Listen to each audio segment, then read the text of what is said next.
Welcome, dear listeners, to the English Globe. We are happy you joined us today. This podcast is for people who want to learn English and also understand important world issues. Each episode, we take one big question and try to explain it in clear and simple English. Today, we have a very important question to explore together. The topic is the big question: can the US and China ever be friends? This question is not only interesting, but also deeply important. The United States and China are the two most powerful countries in the world today. Both have huge economies, advanced technologies, and strong militaries. The way they relate to each other can shape the future of the entire planet. Their cooperation or conflict affects trade, jobs, travel, security, and even the environment. That is why we believe today's conversation matters to all of us. Think about how often you hear the names United States and China in the news. It could be about smartphones, trade deals, climate change, or politics. Their relationship is everywhere in our daily lives, even if we do not always notice it. If they are partners, many problems can be solved. If they are rivals, tensions can grow. So asking if they can ever become true friends is more than theory. It is a real question that has global meaning. Before we move further, we would like to ask something small from you, our listeners. If you find this discussion useful, please like this video. Also, subscribe to the English Globe so you never miss new episodes. Subscribing helps you stay updated and helps us reach more people who want to learn and think together. When you support us with a like and subscribe, you help build a community of learners who share the same goals. And we would love to hear from you as well. Please tell us in the comments where you are listening from. Maybe you are in Asia, watching from India or Japan. Maybe you are in Europe, listening in Germany or France. Some of you may be in Africa, or in North or South America. Wherever you are, your comments matter. Sharing your location helps us feel connected across borders. It also shows how global this conversation really is. Yes, that is one of the most exciting parts of this project. We have listeners in many countries and cultures, but we come together to learn English and to think about the world. In a way, we are already proving that people from different places can connect. That makes today's question even more powerful. If ordinary people around the world can learn and talk together, then maybe big countries can find ways to do the same. So in this first section, our goal is clear. We want to introduce the topic, explain why it is important, and invite you to join the journey. In the next sections, we will go deeper into history, economics, politics, and more. But for now, keep the big picture in mind. The relationship between the US and China is not just about them. It is about all of us. And together, we will explore if real friendship is possible between these two giants. To understand the present and the future, we must first look back at the past. The story of US-China relations is long, complex, and often surprising. Many people think of rivalry when they hear these two names together, but the truth is that their relationship has shifted many times over the past 2 centuries. There have been moments of cooperation, times of deep mistrust, and periods of almost complete silence. This history matters because it shapes the way each country views the other today. If we go back to the 18th and 19th centuries, the first major connection between China and the United States was trade. American merchants were eager to buy Chinese goods such as tea, porcelain, and silk. These products were highly valued in the US and in Europe. In return, the US sold products like furs and cotton. This exchange was not equal in size, but it created the first economic bridge between the two nations. It was the beginning of a relationship built on mutual curiosity, though not yet on mutual respect. But as trade expanded, tensions also appeared. In the late 19th century, many Chinese workers migrated to the United States, especially to the West Coast, where they worked in railroads, agriculture, and small businesses. Their hard work supported the growth of the American economy, but unfortunately, they also faced discrimination and hostility. The U.S. government even passed the Chinese Exclusion Act in 1882, which was the first significant law in American history to ban immigration based on nationality. This event left painful memories that still echo in historical discussions today. Then came the early 20th century, when both countries were drawn into larger global events. During World War II, the United States and China became allies against Japan. The US provided support to Chinese forces who were resisting Japanese invasion and occupation. This period is often remembered as a time of partnership. American soldiers and supplies helped China in its struggle, and many Americans saw China as a brave partner in the fight for freedom. It was one of the rare times when both countries stood together against a common enemy. However, the end of World War II brought new divisions. After the war, China went through a civil conflict between the nationalists and the communists. By 1949, the Communist Party, led by Mao Zedong, took control and established the People's Republic of China. The United States refused to recognize the new government for many years, and instead supported the nationalist government that had retreated to Taiwan. This decision created a political divide that shaped the Cold War era. During the Cold War, the US and China were often on opposite sides. The US saw China as a close ally of the Soviet Union, and both were viewed as threats to American interests. Meanwhile, China accused the United States of imperialism and interference in Asia. There were no formal diplomatic relations between the two nations for more than 2 decades. Tensions grew particularly high during the Korean War, when American and Chinese forces actually fought against each other. This period created a deep mistrust that lasted for years. But history also shows moments of change. In the early 1970s, U.S. President Richard Nixon made a historic decision to open dialogue with China. His visit to Beijing in 1972 surprised the world. It was a turning point in the Cold War, because it marked the beginning of China moving away from the Soviet Union and starting limited cooperation with the United States. This opening did not make the two countries friends overnight, but it created a path for communication and trade. It showed that even strong rivals could find areas of common interest. The years after Nixon's visit saw more exchanges. Diplomatic relations were officially established in 1979. Economic ties began to grow, with American companies looking at China as a place for investment and production. Students and cultural groups also started to travel between the two countries. For the first time in decades, there was a sense of cautious optimism. Still, the relationship was fragile. Both sides remembered past conflicts, and both carried different political systems and values that kept them apart. Looking back, we can see a pattern. Trade created the first link. War created both alliances and conflicts. The Cold War created walls of mistrust, but diplomacy created doors for dialogue. Each stage left behind lessons, hopes, and scars. The Chinese Exclusion Act still reminds people of discrimination. World War II still reminds people of shared struggle. The Cold War still reminds both nations how dangerous rivalry can be. And Nixon's visit still reminds us that even deep divides can be crossed if leaders take bold steps. That is why history is so important when we ask our big question today. The past has shaped the feelings and choices of both countries. China remembers times when it felt disrespected or excluded. The United States remembers times when it felt challenged or betrayed.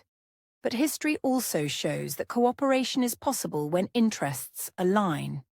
So as we move forward in our discussion, keep in mind that today's tensions did not appear suddenly.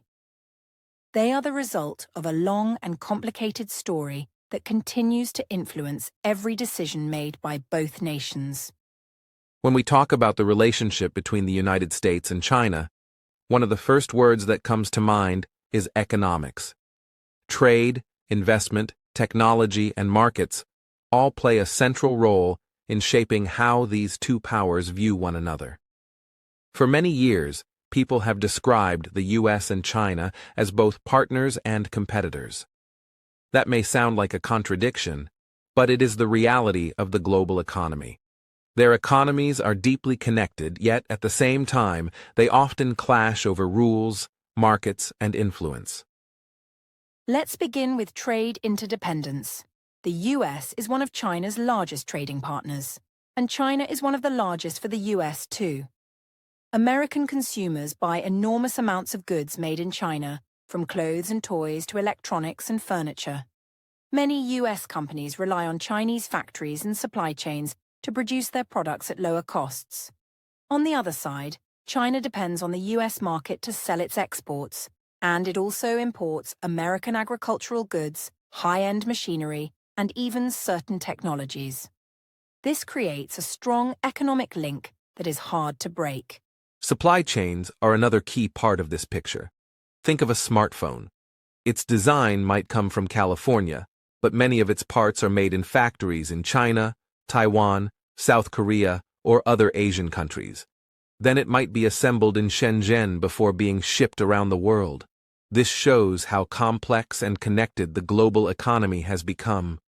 Both US and Chinese businesses are tied together in ways that make complete separation nearly impossible. If one side tries to cut the link, both can feel pain in their industries and consumers. Still, this interdependence has not stopped conflict. In recent years, the US and China have faced disputes over tariffs, trade balances, and market access. The trade war that began in 2018 is a clear example. The US placed tariffs on billions of dollars worth of Chinese goods, arguing that China's trade practices were unfair. China responded with its own tariffs on American products, including soybeans and other crops. This back and forth raised prices for consumers and hurt some industries on both sides. It showed how easily cooperation can turn into confrontation. Sanctions have also become a tool of economic rivalry. The US has restricted Chinese companies, especially in the technology sector. A famous example is Huawei, which faced restrictions on accessing American technology like advanced computer chips and software. These sanctions are not just about trade, they are about national security and influence. The US worries that Chinese technology could be used for spying or control, while China views the restrictions as an attempt to block its rise. This competition has pushed both sides to develop new strategies for technology independence. Technology is at the heart of this competition. The US still leads in many areas, such as advanced software, artificial intelligence, and aerospace. But China has grown quickly in fields like 5G networks, e-commerce, and green energy technology. Each side wants to be the global leader in the industries of the future. This is not only about making money, it is also about power. Whoever leads in technology will shape the rules of the global economy, influence international standards, and gain advantages in both civilian and military areas. But here is the key question. Can economic needs push the US and China toward cooperation, even while they compete? The answer is complicated. On one hand, both countries gain huge benefits from trade. Millions of jobs in both places depend on these economic ties. If the connection breaks, businesses suffer, workers lose jobs, and consumers pay higher prices. That creates pressure on leaders to find balance and avoid total separation. Cooperation in areas like climate-friendly technology or global supply chain stability could help both sides. On the other hand, competition creates mistrust. Each country fears becoming too dependent on the other. The US worries about relying on China for critical products, especially in healthcare and electronics. China worries about relying on US technology that could be cut off through sanctions. This fear leads to a push for decoupling, meaning to separate supply chains and reduce reliance. Yet, even if leaders talk about decoupling, complete separation is almost impossible in today's economy. The costs would be too high for both. So we return to the word we started with, both partners and competitors. The US and China cannot fully trust each other, but they also cannot fully let go of each other. Their economies are linked like two climbers tied together on the same rope. If one falls too far, the other feels the pull. This reality means that while rivalry will continue, there will also be moments when cooperation is the only rational choice. The challenge is how to manage this balance without letting competition destroy the benefits of partnership. History shows us that economics can sometimes bring rivals closer together, even if politics keeps them apart.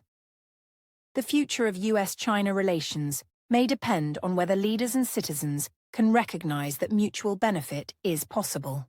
Trade and technology will remain areas of conflict, but they can also be bridges. If both countries choose to strengthen cooperation in carefully managed ways, then the economic link could act as a stabilizer. If they fail, however, the rivalry could spread into every part of global life, with high costs for all of us. So far, we have looked at history and economics. Now we move into another area that makes the US-China relationship difficult: political systems and ideologies. The United States is a democracy with elections, free speech, and a multi-party system. China, on the other hand, is a one-party state led by the Communist Party. These differences are not just technical. They shape how each country sees the world, how they govern their people, and how they expect others to behave. For Americans, democracy is a central value. The idea is that power comes from the people through free and fair elections. Citizens have rights such as freedom of speech, freedom of the press, and the right to protest. These principles guide not only domestic politics, but also foreign policy. US leaders often speak about defending democracy around the world. When they look at China, they see a government that does not allow political competition and that limits personal freedoms. This creates suspicion and criticism. From China's perspective, the story looks different. The Communist Party argues that its system has brought stability, rapid economic growth, and poverty reduction for hundreds of millions of people. Chinese leaders often say that their system fits their culture and history better than Western democracy would. They believe order and unity are more important than constant debate. When US officials criticize China's political system, many in China see it as disrespectful interference, as if America is trying to impose its own model on them. These opposing views often turn into open conflict. The US regularly raises concerns about human rights in China, pointing to issues like restrictions on free speech, control over media, and the situation in regions such as Xinjiang and Tibet. China rejects these criticisms, calling them biased and politically motivated. Chinese officials argue that every country has its own path and that outsiders should not judge. This clash of values makes it harder for the two sides to build trust. The rivalry of systems also shapes international relations. The US promotes alliances with other democracies, encouraging a shared commitment to rights and freedoms.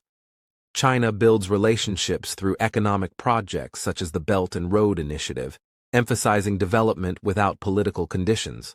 For countries in Africa, Asia, and Latin America, this difference matters. Some prefer the American model of political partnership, while others prefer China's promise of investment without lectures about democracy. This divides the global community. Technology and information also reflect these ideological differences. In the US, social media platforms are often chaotic, with both free expression and misinformation. In China, platforms like WeChat and Weibo are tightly controlled. The government argues this control prevents instability, but critics say it silences dissent. As digital life becomes more central, these differences spread across borders. The debate is not just about which system works better at home, but also about which model will influence the rest of the world. These differences create deep mistrust. US leaders fear that China's model, if it spreads, will weaken democratic values worldwide. Chinese leaders fear that US democracy promotion is really an attempt to weaken China and challenge its government. Each side views the other not only as a competitor, but as a threat to its way of life. That makes the rivalry feel bigger than trade or military strength. It becomes a struggle between two visions of how societies should be organized. And yet, despite this sharp contrast, there are moments when practical cooperation happens. Even with their different systems, both countries must work together in international organizations like the United Nations and the World Health Organization. They both face global issues such as climate change and pandemics that no system can solve alone. Sometimes practical needs can push them to sit at the same table, even if they do not share the same values. The question is whether this cooperation can ever grow into real trust. The challenge is clear. The US and China not only compete in power, but also represent different ideas of governance. For ordinary people, this can be confusing.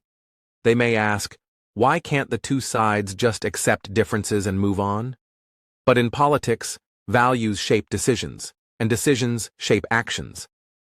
If the US sees democracy as essential and China sees control as essential, then their visions collide.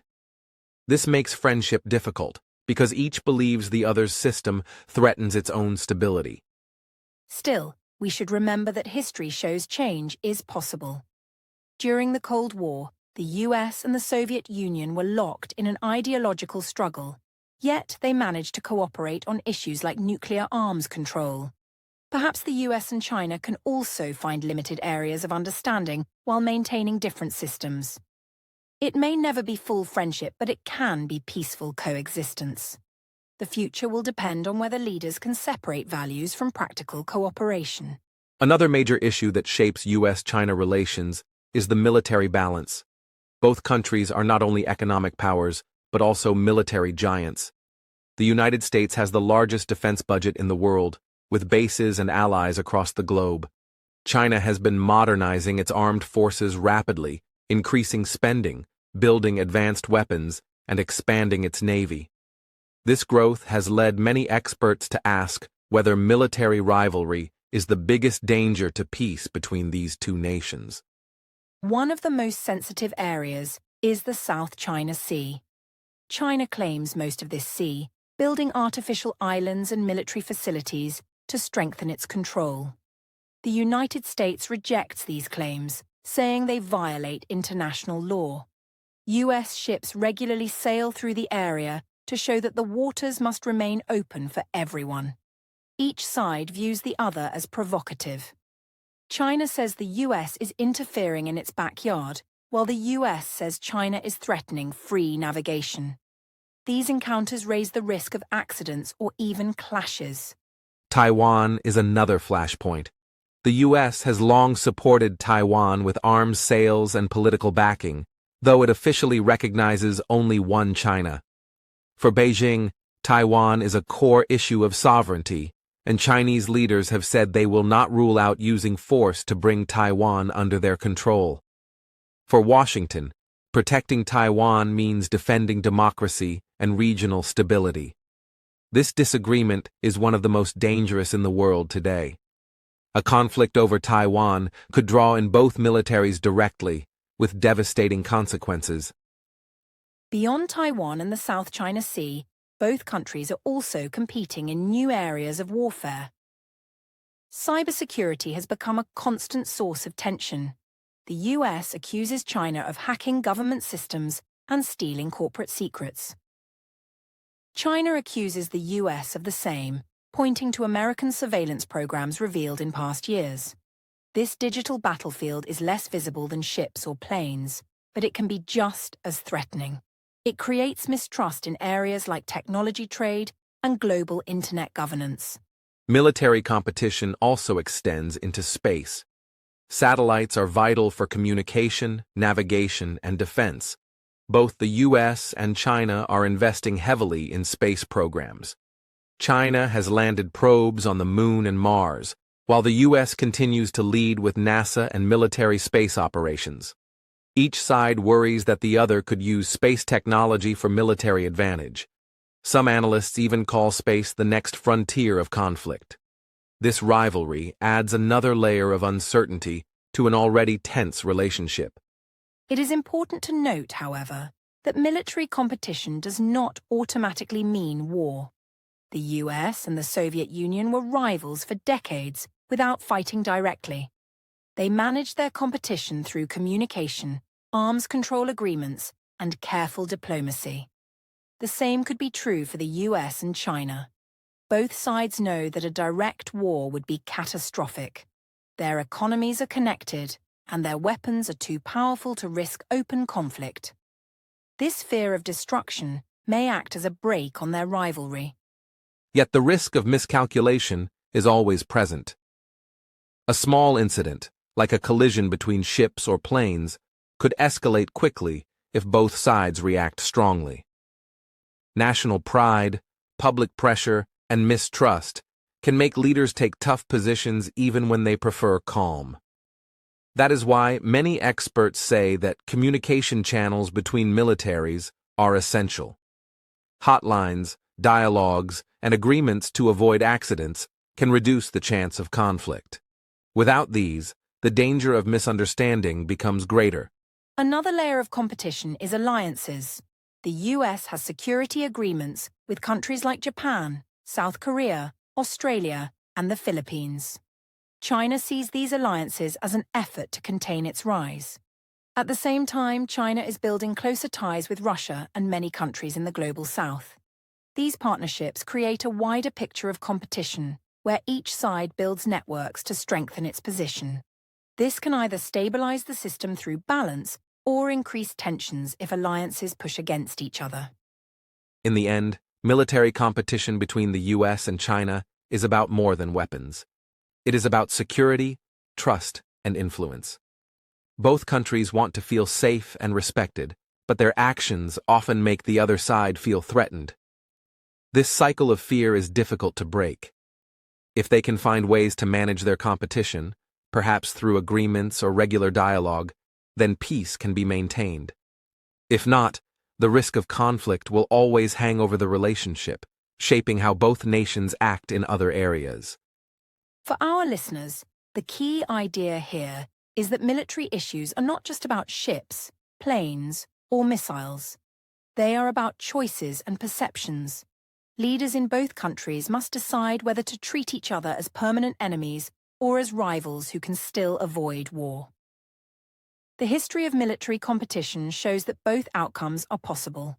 What happens next will depend on wisdom, patience, and the willingness to communicate. It is a fragile balance, but one that affects the future of the world. Up to now, we have spoken about rivalry, conflict, and competition. But the story of US-China relations is not only about differences. There are also urgent challenges where both countries must work together, because no single nation can solve them alone. These global challenges include climate change, clean energy, and public health. They affect every human being, and they make cooperation between the United States and China not just desirable but essential. Let's begin with climate change. Both the United States and China are major producers of greenhouse gases. China is the largest emitter, largely because of its massive industrial base and reliance on coal. The US is the second largest emitter, with a long history of high carbon output. Together, they account for nearly half of the world's emissions. If these two giants do not take action, global efforts to fight climate change will fail. This is why cooperation in this area is not optional. It is the foundation of any meaningful solution. In recent years, there have been moments of progress. During the Paris Agreement in 2015, the US and China both played key roles in securing a global deal. Their joint announcements before the summit gave the world hope that cooperation was possible. When Washington and Beijing show leadership, other countries tend to follow. On the other hand, when relations between them cool, progress slows.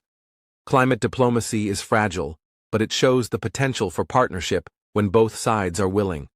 Clean energy is another area where cooperation could be powerful. Both countries are investing heavily in renewable technologies like solar, wind, and electric vehicles.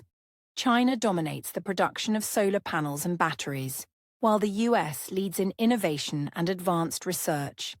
If they share knowledge and resources, the transition to a green economy could accelerate worldwide. Instead of competing to control the market, they could cooperate to make clean energy cheaper and more available to all. Of course, cooperation is easier said than done. Some American leaders worry that depending on Chinese solar panels or batteries could create strategic vulnerability. Chinese officials, on the other hand, fear that U.S. restrictions on technology transfer are designed to keep them behind. These concerns are real, but the need for climate solutions is greater. The question is whether both sides can design frameworks that allow competition in some areas but cooperation in others, especially where humanity's survival is at stake. Public health is another urgent field where cooperation matters. The COVID-19 pandemic revealed how interconnected our world is. A virus that began in one city quickly spread across every continent. Both the US and China faced challenges in managing the crisis, and both were criticized for their responses. Yet the truth is clear. No single country can fight pandemics alone. Information sharing, vaccine development, and rapid response systems require coordination, and the US and China are too important to ignore each other.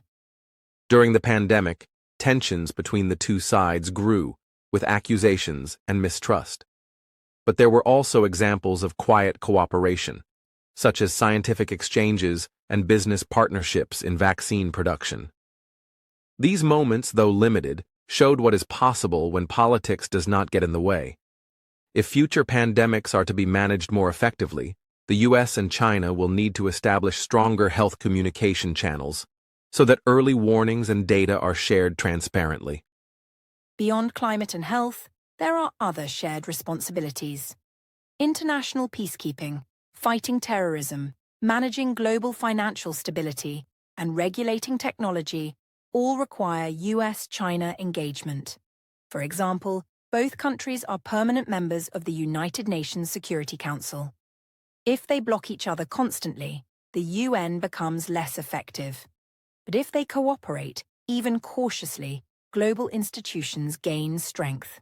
Their choices ripple outward, shaping how the entire international community functions. Cooperation also has a symbolic value. When the US and China work together, it sends a message that differences do not have to mean hostility. This can inspire other nations to set aside conflicts and focus on common goals. Imagine the impact if both countries launched a joint project to fight hunger in Africa, or if they partnered to build clean energy infrastructure in developing regions. Such actions would not only solve real problems but also show the world that partnership is possible even among rivals. Still, listeners should remember that cooperation will never be easy. Political mistrust, domestic pressures, and strategic competition create obstacles at every step. Yet, as global citizens, we must recognize that the stakes are higher than politics. Climate change, pandemics, and other challenges do not respect national borders. They affect all of us equally. If the US and China can find even partial cooperation in these areas, it could make the difference between a safer, healthier planet and a far more dangerous future. To understand US-China relations fully, we must also look at the wider international system. Neither country acts alone. Both rely on allies and partners to extend their influence, shape the rules, and strengthen their positions. The United States has a long tradition of formal alliances, especially in Asia and Europe. China, meanwhile, has been building partnerships across the global south. These networks often determine whether cooperation or rivalry becomes the main feature of their relationship. Let us begin with the US alliance system. After World War II, Washington built a network of security treaties in Europe and Asia. NATO was created to defend against Soviet power, but it remains one of the most powerful military alliances in history. In Asia, the US has defense treaties with Japan, South Korea, Australia, and the Philippines. These alliances provide America with forward bases, shared intelligence, and military cooperation. They also reassure partners that the US will stand with them in times of crisis.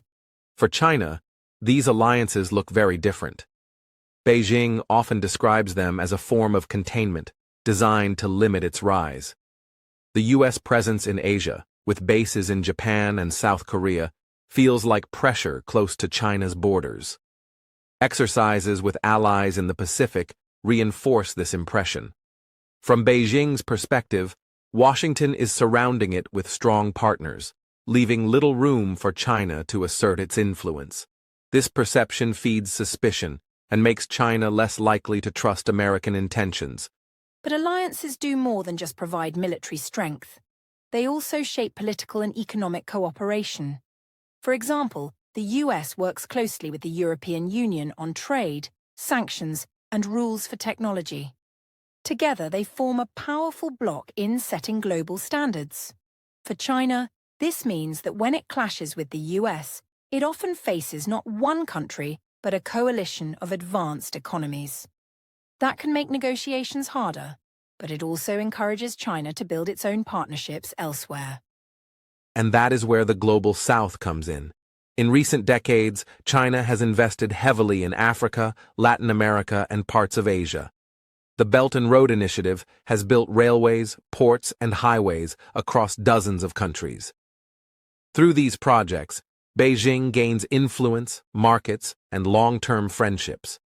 Many of these countries welcome Chinese investment as a path to development. For them, partnership with China is not just about economics. It is also about having an alternative to Western dominance. Some analysts call this strategy South-South cooperation. China presents itself as a partner that understands the struggles of developing nations because it was once poor itself. This image resonates in parts of Africa and Asia, where people remember colonialism and unequal treatment by Western powers. For China, winning the trust of the Global South provides both political support in international institutions and economic opportunities in fast-growing regions. It also balances against US influence in Europe and Asia. Russia is another partner worth noting. While not an alliance in the formal sense, the growing cooperation between Beijing and Moscow has significant global consequences. Both countries share an interest in countering US dominance and resisting Western sanctions. Military exercises, energy deals, and diplomatic coordination bring them closer. Yet, the partnership has limits, since China and Russia also have competing interests. Still, their alignment adds weight to China's global position, especially when facing Western pressure. The influence of allies can sometimes pull the US and China closer to conflict, but at other times it can encourage restraint. For example, Japan and South Korea rely on US protection, which could drag Washington into disputes with China in the region.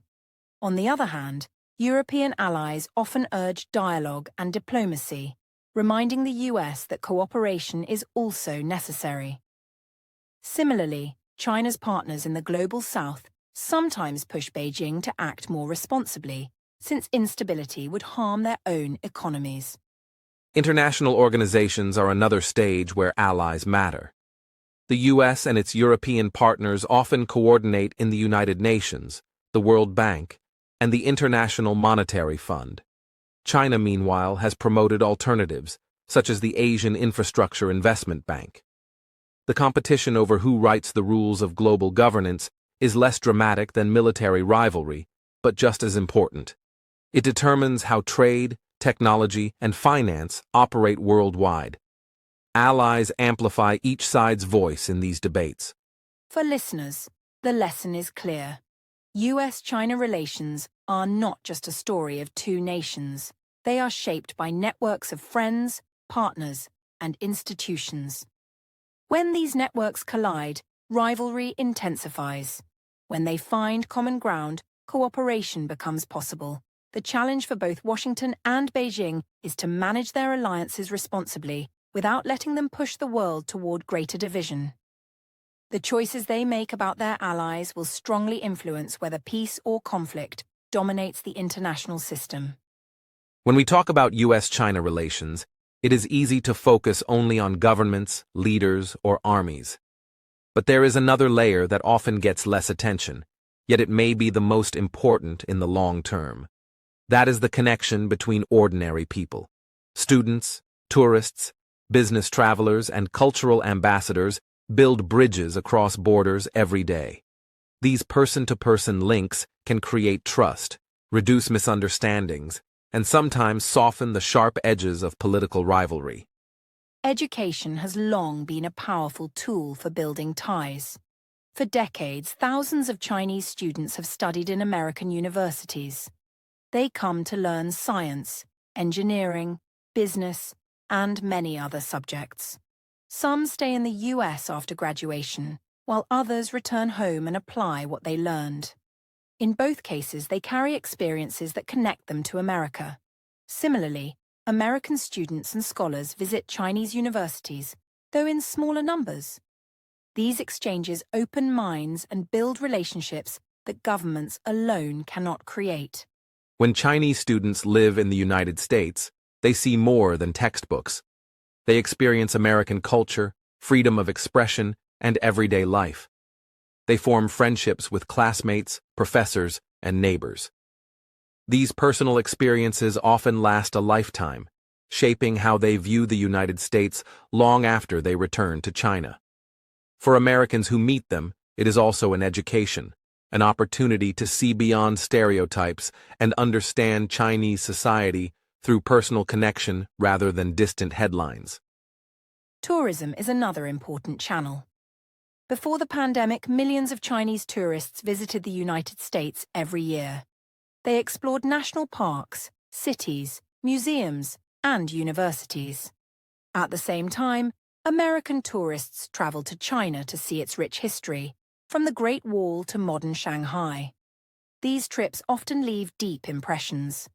Travelers bring stories back to their families and friends, showing that the other side is not just a distant rival, but also a place of beauty, culture, and hospitality.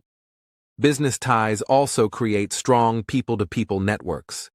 Many American companies operate in China, employing local staff and training them in global practices.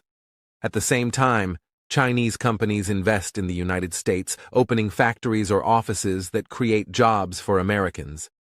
These exchanges are not only about money, they are about collaboration and shared goals.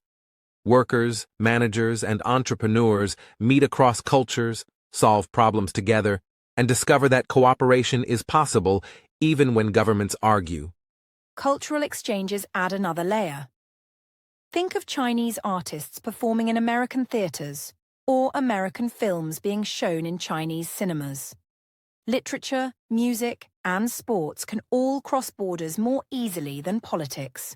For example, basketball has become very popular in China thanks to the NBA and stars like Yao Ming. In the same way, Chinese food, festivals, and traditions have found a home in American cities. These cultural bridges may seem small, but they shape how people imagine and respect each other. Yet, people-to-people connections are not without challenges. Political tensions sometimes spill into everyday life, creating suspicion or even discrimination. For instance, during periods of high rivalry, Chinese students in the US may feel they are under extra scrutiny. Americans in China may worry about being seen as representatives of their government rather than individuals. These experiences can harm trust if they are not handled carefully. Still, the very fact that people continue to interact across borders shows that the bonds are resilient. Public opinion also matters.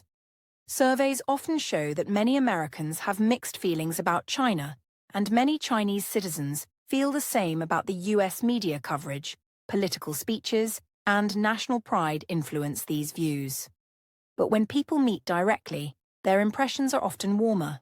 A personal friend or colleague can change how someone sees a whole country.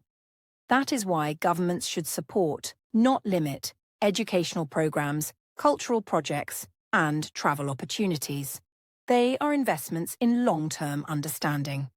If we look at history, we can see how these exchanges have made a difference. During the Cold War, cultural and educational exchanges helped reduce mistrust between the U.S. and the Soviet Union. Similar exchanges today can help U.S.-China relations stay open, even when official dialogue is tense. It may take years, but relationships built through students, tourists, and cultural ambassadors can prepare the ground for better diplomacy. They remind us that beyond politics, people everywhere share common hopes for education, opportunity, and peace. For listeners, this is perhaps the most hopeful part of the story.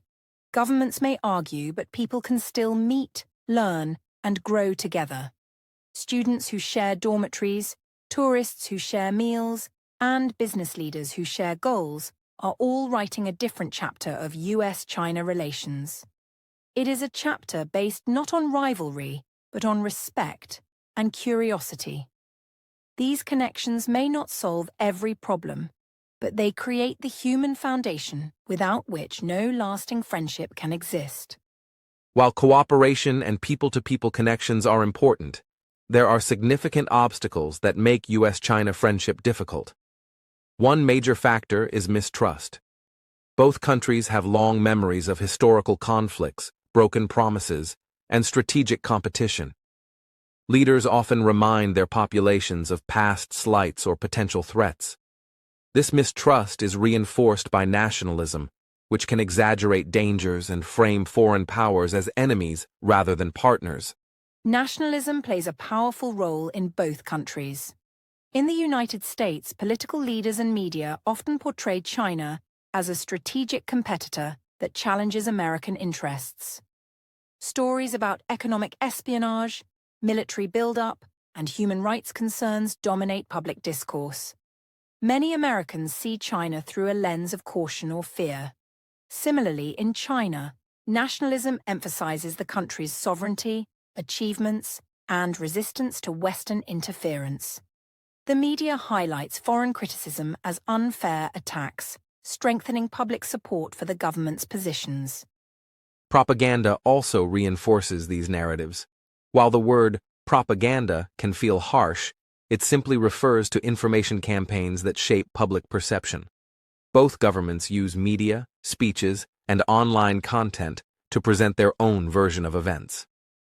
In the U.S., coverage often focuses on the threats China poses to trade, technology, and security. In China, coverage emphasizes foreign hostility, historical exploitation, and the need for national unity. These messages reinforce suspicion and make mutual understanding more difficult. Domestic politics amplify these challenges. In the United States, leaders face pressure from Congress, the media, and voters to take a firm stance on China. Politicians from different parties often compete to appear strong on foreign policy. In China, the Communist Party maintains tight control over political discourse, and leaders feel obligated to show strength and independence. Both sides are therefore constrained by domestic expectations, which can limit flexibility in negotiations and make compromise politically risky. Media narratives are another roadblock. Headlines frequently highlight conflicts, trade disputes, or military tensions. Social media spreads both information and misinformation, making it easy for fear and anger to escalate quickly. Ordinary citizens may never hear about cooperation or dialogue. Instead, they receive constant reinforcement of rivalry. This can create public pressure for leaders to act tough, even when diplomacy would be a better choice. Mutual suspicion also grows from the perception of hidden motives. Each side worries that the other is not being honest about intentions. The US may view Chinese economic initiatives or infrastructure projects abroad as a way to expand influence and strategic advantage. China may view American military exercises or alliances as encirclement or interference. These perceptions often ignore the nuance of the other side's actions, reinforcing the sense that cooperation is dangerous or naive. Cybersecurity adds another layer of difficulty. Both countries accuse each other of hacking, surveillance, and intellectual property theft. While many of these claims are difficult to verify publicly, they feed into the broader climate of mistrust. Even small incidents, like a hacked server or an online accusation, can inflame public opinion and make leaders wary of friendship. The digital space has become a modern battleground, where suspicion spreads faster than diplomacy. Historical memory also matters. Americans remember China's early 20th century conflicts, World War II alliances, and Cold War opposition. Chinese citizens remember Western imperialism, foreign interventions, and criticism of China's internal affairs. These memories are taught in schools, reinforced in media, and carried in political rhetoric.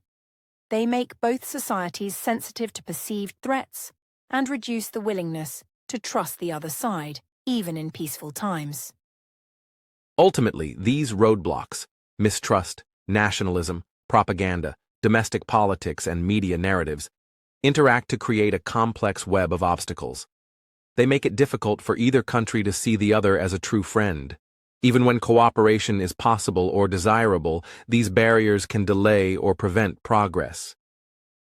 Understanding these challenges is essential for anyone who wants to make sense of U.S.-China relations today. For listeners, the takeaway is that friendship between the US and China is not impossible, but it is extremely complicated. Leaders and citizens alike must navigate deep-seated suspicions, political pressures, and conflicting narratives. Overcoming these challenges requires careful communication, patience, and recognition of both shared interests and differences. Only by understanding the roadblocks can we hope to find paths toward cautious collaboration and mutual respect. Technology is one of the most defining elements of modern U.S.-China relations. From artificial intelligence to 5G networks, quantum computing, and biotechnology, both nations are racing to lead in innovation. This competition is not just about economics, it is about influence, national security, and global leadership. Whoever dominates key technologies can shape the rules, standards, and even the direction of future development across the globe. Historically, technological progress has always been tied to national power. In the 20th century, breakthroughs in aerospace, computing, and nuclear technology gave countries strategic advantages. Today, innovation is even more central because modern economies and militaries depend on digital infrastructure, advanced research, and high-tech manufacturing. For the United States, leading in technology has been a core component of global influence. For China, closing the gap and then surpassing rivals is a top national priority. The competition in technology spans multiple domains. One of the most visible is telecommunications. China's Huawei has become a global leader in 5G infrastructure, which has raised concerns in the U.S. about potential security risks. American policymakers worry that relying on Chinese equipment could expose networks to espionage or cyber attacks. At the same time, China argues that its technology is safe and that limiting it is a form of unfair economic competition. The debate illustrates how technology has become a geopolitical battleground. Artificial intelligence is another critical field.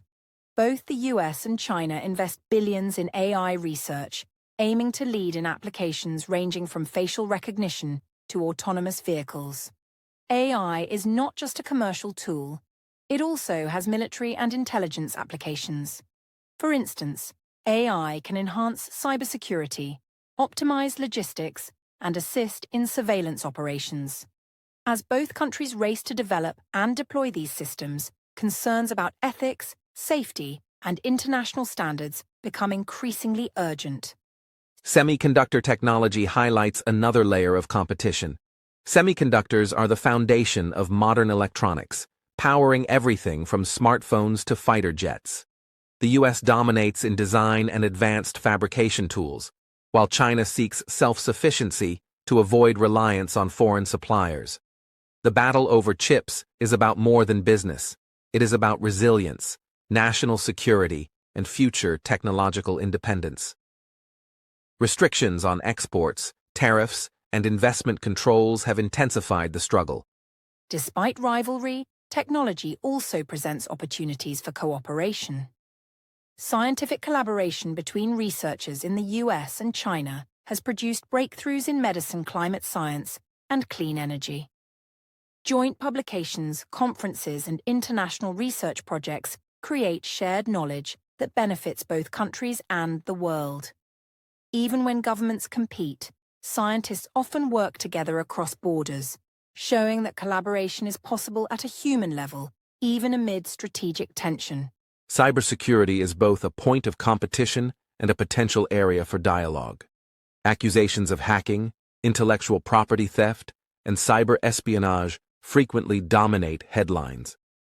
Yet there are channels for discussion to prevent accidental escalation.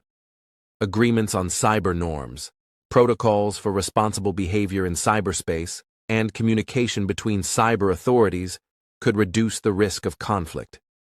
Technology, in this sense, is both a source of friction and a tool to manage tension.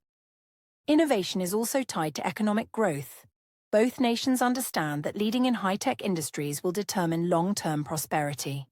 For China, investing in AI, renewable energy, and biotechnology is a way to move from manufacturing-based growth to a knowledge-based economy. For the US, maintaining leadership ensures global competitiveness and safeguards domestic industries. The intersection of economic interests and strategic priorities makes technology central to both rivalry and potential cooperation. Education and talent are part of this technological story. Many Chinese students studying in U.S. universities specialize in STEM fields, and some American students train in Chinese institutions. These exchanges create global talent pipelines and networks of expertise. When governments restrict visas or research collaborations, both sides risk slowing innovation and reducing opportunities for cooperation. Balancing security concerns with the benefits of knowledge exchange is an ongoing challenge. Technology also shapes global influence. Whoever controls key standards and platforms can set the rules for international trade, cybersecurity, and telecommunications. This includes everything from software protocols to AI ethics guidelines. China's Belt and Road Initiative sometimes includes digital infrastructure, allowing it to export standards and shape markets. The US, through alliances and multinational corporations, seeks to maintain influence in these same sectors. The battle for technological norms is subtle but consequential. One question for both countries is whether competition can coexist with cooperation. It is possible for the US and China to compete in areas like AI and semiconductors while collaborating in global scientific research or climate technology. However, this requires careful management of trust, transparency, and rules to prevent misunderstandings. Technology cannot be fully separated from national security, economic interests, or international standards, which makes cooperation complex but not impossible. Ethics and regulation are growing areas of concern. Both nations are developing AI, biotechnology, and autonomous systems that raise moral and legal questions. How should these technologies be used? Who decides what is safe or responsible? Cooperation in establishing global norms could reduce risks, even amid strategic rivalry. Conversely, ignoring ethical frameworks could lead to dangerous competition where innovation outpaces control, increasing risks for everyone. Ultimately, technology reflects both the potential and the limitations of U.S.-China relations. It is a driver of rivalry because it affects security, economy, and influence. But it is also a bridge because knowledge, research, and innovation often cross borders.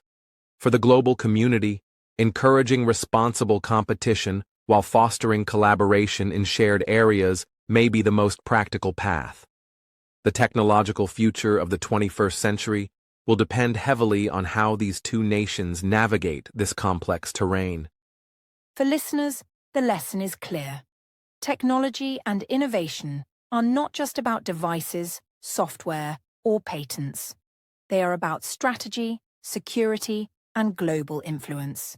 They are also about human creativity, research, and problem-solving. If the US and China can manage their technological competition wisely, balancing rivalry with collaboration, they can achieve progress that benefits both nations and the world. But mismanagement could make technology a source of tension rather than a tool for growth and cooperation. In conclusion, technology is both a challenge and an opportunity in U.S.-China relations. It highlights the stakes of competition, but also demonstrates that shared goals, like solving climate change, improving health outcomes, or advancing knowledge, can bring the two countries together. How leaders, policymakers, scientists, and citizens manage these opportunities and risks will shape global prosperity, security, and innovation for decades to come. As we reflect on this, it becomes evident that the technological race is not zero-sum.